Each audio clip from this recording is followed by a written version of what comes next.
மூணாறில் மீண்டும் காட்டு யானையான படையப்பாவின் தாக்குதல். கடந்த தினம் இரவில் 3 வாகனங்களை காட்டு யானை தாக்கியது. சைலண்ட் வேலி சாலையில் குட்டியாறுவேலி அருகில்தான் காட்டு யானை வாகனங்களை தாக்கியது. கடந்த தினம் இரவு 7:30 மணிக்குத்தான் மூணாறில் படையப்பாவின் தாக்குதல் ஏற்பட்டது. ஷூட்டிங் கடந்து திரும்புவதற்கிடையில் தான் வாகனத்திற்கு முன்பாக படையப்பா பாய்ந்து வந்தது. யானையின் தாக்குதலில் 2 கார்களும் ஒரு பைக்கிற்கும் சேதங்கள் ஏற்பட்டன. சைலண்ட் வேலியில் நடைபெறக்கூடிய சீரியல் ஷூட்டிங் முடிந்த பின்பு 20க்கும் மேற்பட்ட வாகனங்களில் தான் கடந்து வருவதற்கிடையில் தான் காட்டு யானை பாய்ந்து வந்தது. சைலண்ட் வேலி சாலையில் குட்டியாறுவேலிக்கு அருகில் வைத்துதான் சம்பவம். വാഹനത്തിൽ இருந்தவர்கள் ഓടിയதாൽ പേരാവത്ത് തവിർക്കപ്പെട്ടത്. ഫസ്റ്റ് ലൈനിൽ ഓൾറെഡി കിടന്നതാണ്. അങ്ങനെ ആദ്യം വന്ന ഡ്രൈവർമാരൊക്കെ പറഞ്ഞ് സൈഡിലോട്ട് മാറി നിന്നാൽ മതി, സെൻറ്ററിൽ കൂടെ പോയിക്കോളെന്ന് പറഞ്ഞു. അങ്ങനെ ഫോറസ്റ്റ് അവിടെ നിന്ന് ഇങ്ങനെ കറക്റ്റ് ലൈറ്റ് അടിച്ച് ഇങ്ങോട്ട് കൊണ്ടുവരുന്നുണ്ട്. പക്ഷേ ഇത് സൈഡിലോട്ട് പോകുന്നില്ല.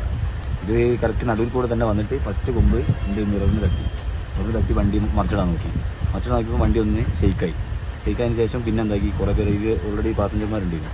ഓരോ ഇറക്കി ഒരാൾക്ക് കാലിന് സുഖമില്ലാത്ത അപ്പോൾ ഓരോ കൂടെ പോയി ബേക്കോട്ട് പോയി കുറച്ച് പ്രദേശത്ത് പോയപ്പോൾ നമ്മൾ തെറ്റില്ല.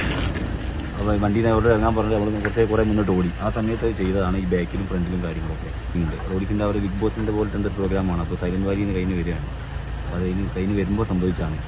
രണ്ട് വണ്ടി നമ്മൾ ഇതേപോലത്തെ വേറൊരു നമ്മളൊരു കൂടെ വർക്ക് ചെയ്യുന്നുണ്ട്. അതുകൊണ്ട് പിന്നെ അവരൊരു ബൈക്കും പോയിട്ടുണ്ട്. അവരൊരു ബൈക്ക് ഓൾറെഡി ഫുള്ള് ഫസ്റ്റ് തന്നെ അവർ അവിടെ നിന്ന് ക്ലിയർ ചെയ്തിട്ടുണ്ട്. അത് കഴിഞ്ഞ ശേഷമാണ് ഇങ്ങോട്ട് വരുന്നത്. சம்பவத்தை தொடர்ந்து வனத்துறை RRT சங்கம் டெபுட்டி ரேஞ்சின் தலைமையில் வனத்துறை அதிகாரிகள் சம்பவத்திற்கு வந்து படையப்பாவை காட்டிற்குள் துரத்தினர். சில காலங்களாகவே படையப்பாவின் தாக்குதல் நாளுக்கு நாள் அதிகரித்து வருகிறது. நியூஸ் பீரோ மூணார்.